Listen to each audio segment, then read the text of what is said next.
Hi, and welcome to Enchantment of Eternity's review for Visionary, which is episode 17 of season 3 of Star Trek Deep Space Nine. This video is a part of a series of videos where I review episodes of Star Trek as requested by my viewers.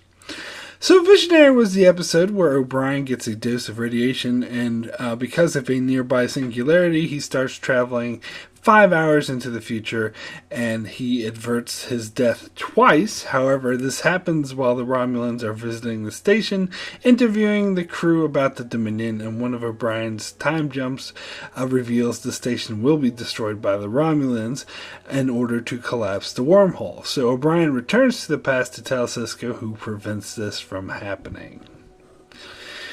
So this episode has always been a favorite of mine, although it was never quite good enough to make my top 10 list or even my top 20 list of best episodes of Deep Space Nine, but I always felt very highly of this episode, and I always thought it was one of the better episodes of Deep Space Nine. And so I was surprised when doing research for it that it received a lot of bad reviews, most notably from people involved with the show, including producer and head writer Ira Stephen Bear, who said he didn't really care for this episode.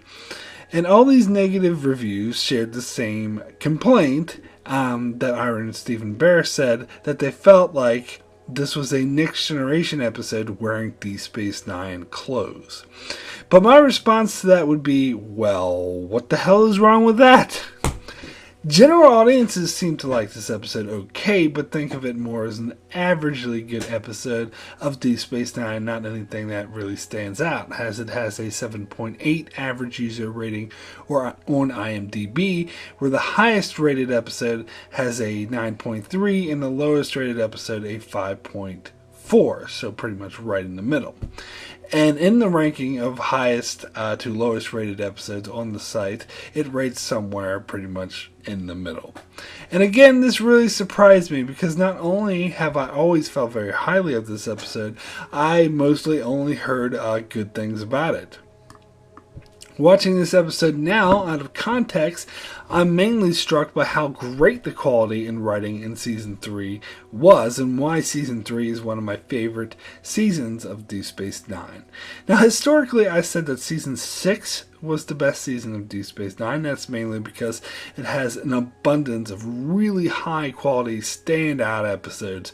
It also has a couple of stinkers, but not enough to offset all the amazing episodes. Whereas Season 3 doesn't really have that many episodes that stand out as much, but it also doesn't have many episodes that are as bad. So in short, what makes Season 3 so great is its consistency, is that it is consistently good with high quality of character stories and plot, even if it didn't have any out and out hit you over the head amazing episodes.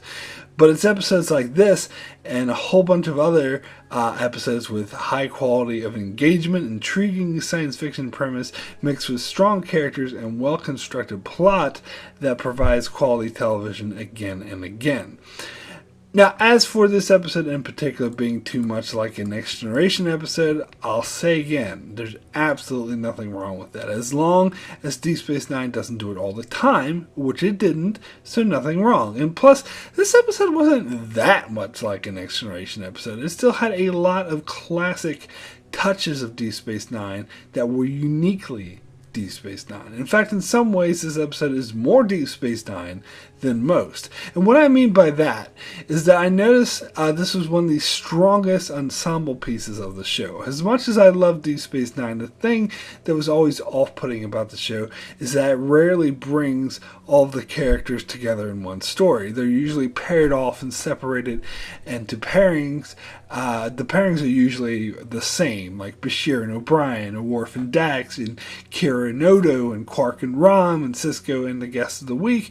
Of course, there are some variations there from time to time, like sometimes we could get Quark and Odo, or Dax and Sisko, but the pairings are basically the same. But it more or less sticks to these kind of pairings. So that's why I love an episode like this, where you see the entire crew, or senior staff at least, come together and interact in amazing ways. Sure, the episode does focus a little bit on the O'Brien and Bashir pairing and the Odo and Kira pairing, but you also get a lot of scenes with the crew coming together as a whole to deal with the crisis, and a lot of great character interactions between all of the various characters. More than that, despite the suspenseful nature of this episode about O'Brien constantly traveling 5 hours into the future to see himself dying or the station exploding, they do sprinkle in a lot of natural humor that fits in perfectly and never felt out of place. I mean, I think I would even go as far to say that this is the best Deep Space Nine episode at writing funny, witty, and tactful dialogue that remains consistently entertaining throughout the episode. Whether it be O'Brien teaching Quark how to play darts, O'Brien berating future Bashir for letting him die, to some funny interactions with Sisko and Odo. Like, I love how Odo goes on this super long explanation of how exactly he learned that the Klingons on the station are from Klingon intelligence, like which contacts he knew, what kind of investigating he had to do, and Sisko stopped him and was like, get to the point. So Odo does, and Sisko asks, well, why didn't you just say so in the first place? To which he responds by saying, well, sometimes I had to remind you of how good I am. And I love that, because Odo actually does this a lot, and I love that here they actually address this head on and in a humorous manner that totally worked. Also, of course, his classic line where Odo tells Sisko that he's going to investigate the Klingons, the Romulans, the visiting Terralians, Quark, and then Sisko stops him and says, wait a second, you think Quark had something to do with this? And he's just like, well, I always investigate Quark. Classic, funny interactions that we should have gotten more of in the show overall. Also, great moments in editing, like when Sisko tells Kira to be more diplomatic with the Romulans, and she says, "Oh, I'm always diplomatic," and it cuts straight to a scene with Kira yelling at the Romulans for being dicks. Classic, and it works so well. And overall, it has a high level of levity that came off so natural and integrated so well into the main story. And of course, I have to mention what is arguably the best gag ever done on Deep Space Nine, when earlier in the episode, Quark asks Chief O'Brien if when he's going to the future, he can look at the Dabo tables and tell him when it's going to hit, so Quark knows how to place his bets. So this line was so typically Quark, it was a funny gag in its own right, but they go even further with it to follow up at the end of the episode, where after O'Brien from the future travels back to the past to save the station, he's in Quark's playing darts, and he's talking about how he knows everything's going to happen because he's from the future. And when he goes to leave, he just walks by Quark and quietly says Dabo, which puzzles Quark. But then the Dabo girl screams Dabo, and as O'Brien walks away, Quark chases after him, but he just laughs at him. I love this scene. I might even go as far to say that this is one of the funniest scenes in the whole show. It's a great follow through and so true to the characters of Quark and O'Brien. To see O'Brien messing with him like that was just perfect. But getting back to the complaint that this episode is too Next Generation like, this mostly refers to the main storyline involving time travel, but it's not like this was the first or the last time that Deep Space Nine does a time travel episode, and I don't think that this was overly Next Generation, more of just a sprinkle of Next Generation put into a Deep Space Nine context. And I see absolutely nothing wrong with that. In fact, I think it is a great concept, which is part of the reason why I like this episode so much. I mean, the fact that you have this weird time travel phenomenon happening with officers spouting out a lot of technobabble is something you would more likely see on The Next Generation than Deep Space Nine, but the context of the episodes dealt with the characters and setting that was very solidly Deep Space Nine. Like I mentioned earlier, characters like Quark, Odo, Kira, and O'Brien were being richly themselves. In fact, I would even go as far as to say this episode is one of the best examples of these characters in their prime, such as Kira's remarks about being diplomatic and then yelling at the Romulans, or Quark, who's trying to get O'Brien to tell him the future, or Odo's bragging about what a great investigator he is. And plus, this episode deals with issues of the Dominion and the wormhole, so it's tied into the overall Deep Space Nine storyline. So I completely disagree that this episode is too TNG. I think this episode is richly Deep Space Nine, and the fact that it stands out by being structured around a weird sci-fi premise only endears me more to this episode and makes it stand out more as a unique Deep Space Nine episode. So originally this episode was pitched as an Odo episode, but the showrunners thought they already did too many Odo episodes that season, and so they wanted to share the love, so to speak, as they hadn't done many O'Brien episodes that season. And I really wish that the writers on Voyager had that same sort of filter, especially in the last two seasons of that show, as every single freaking episode was about the Doctor and Seven of Nine, and they had no filter to share the love around there to the other characters. But anyway, I can't imagine this episode being as good with Odo, as O'Brien brings a sense of relatability and levity to this episode that works so well. And also, the antagonist of the episode was originally intended to be the Nausicaans and not the Romulans, but it was decided that the Nausicaans weren't well known enough, so they wanted a more familiar alien. Now, I'm not sure how much I agree with this sentiment, as I think it would have actually been nice to explore more upon this little used alien, but I do really like how they integrated the Romulans in this episode, and that's by specifically tying it into previous episodes, as this episode follows up on the Romulans allowing Starfleet to put a cloaking device on the Defiant in exchange for information on the Dominion, and so it makes perfect sense that they'd send officers to collect on that information and would be beyond thorough. So this episode references the premiere two-parter, The Search, a lot, and that is interesting and a type of continuity that tends to make Deep Space Nine stand above the other Star Trek shows. And of course, they reveal the Romulans have this plot to destroy the station with a cloaked warboard in order to collapse the wormhole and then make it look like an accident, where the collapse of the wormhole caused the destruction of the station. This is indeed very Romulan-like, as they often do covert missions like this in secret rather than attacking out in the open like Klingons would do, for example. And so using the Romulans in this way was a touch of brilliance and completely in keeping with how they've been established. In fact, the Romulans don't appear on Deep Space Nine very much, and whenever they do, it tends to be awesome. And that way, Deep Space Nine uses the Romulans in a similar way the Next Generation used the Borg, as they don't show up that much, but when they do, it's very memorable. Also, another interesting thing to think about is watching this episode in retrospect, knowing the death and destruction caused on a massive scale in the Alpha Quadrant because of the Dominion War. One might even see the perspective that the Romulans were actually right here, as if they collapsed the wormhole, the Dominion War would have never happened, a lot of lives would have never been lost, a lot of destruction, or whatever, all that stuff in the Dominion War could have been averted. So that's something to think about. Anyway, it's also interesting that the Romulans were able to figure out Odo was in love with Kira before anyone else could, and they didn't even know Odo and Kira. I guess it just goes to show how observant they are and how good of investigators they are.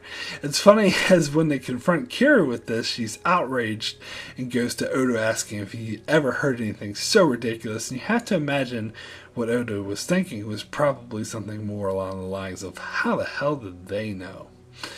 So, getting into the time travel plot, I thought this was played out pretty well, although I did find it a bit coincidental that after the first two time jumps where O'Brien sees an inconsequential conversation and in a bar fight, he always sees something horrible happen after that.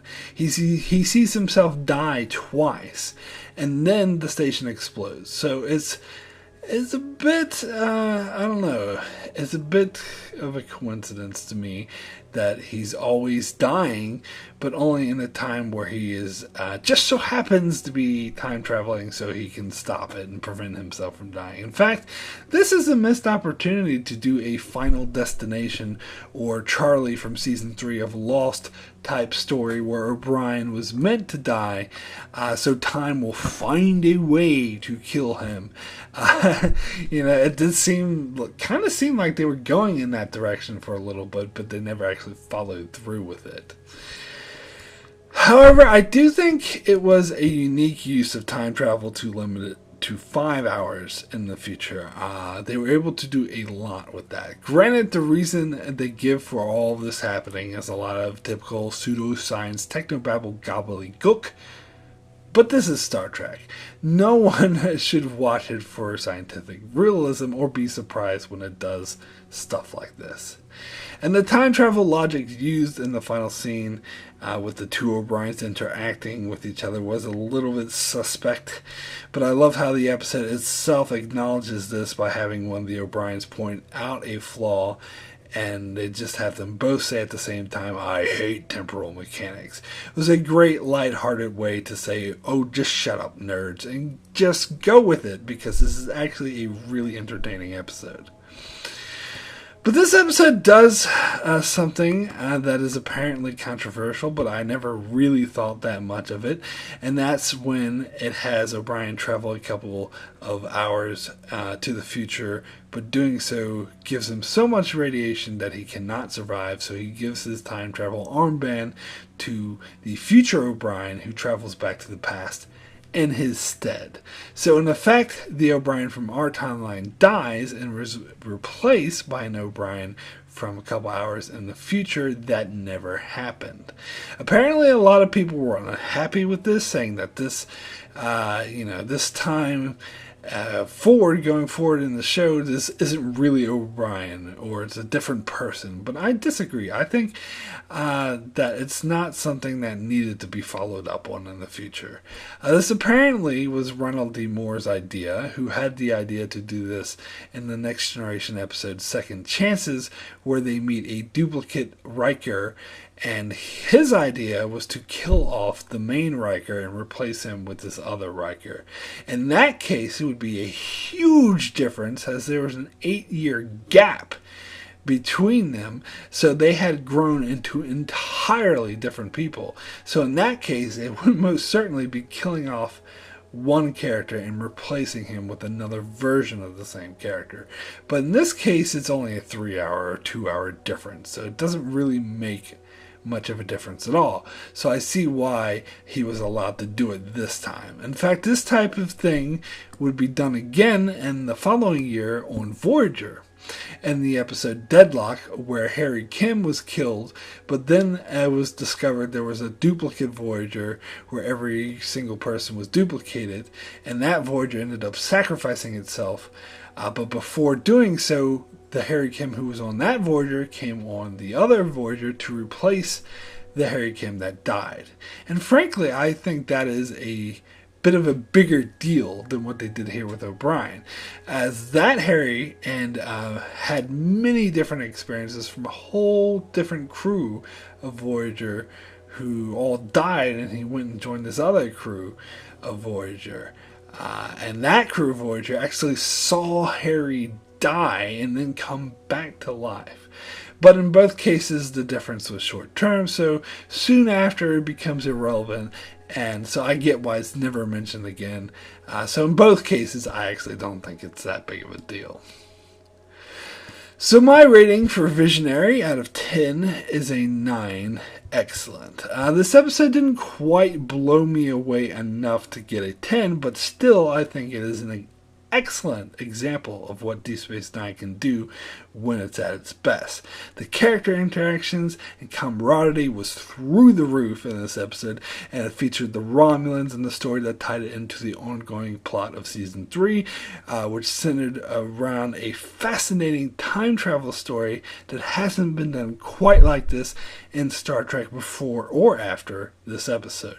And it features some amazing acting by Cole Meany, who has to play opposite himself, and he does a great job of doing this, making this one of the more memorable episodes of Deep Space Nine, in my opinion. So that's it for my review of Visionary. If there's an episode from any of the 5 Star Trek shows you'd like me to review, just leave a comment below with the episode you'd like me to review, and I'll endeavor to do so. But it will be several months before I can get to any new requests. And please, only 1 episode request per a viewer. And also be sure to check out my channel, as I do many other Star Trek videos and videos on other shows like Game of Thrones, Discovery, The Expanse, and more. So be sure to subscribe so you can keep up with all of that. And thanks a lot for watching.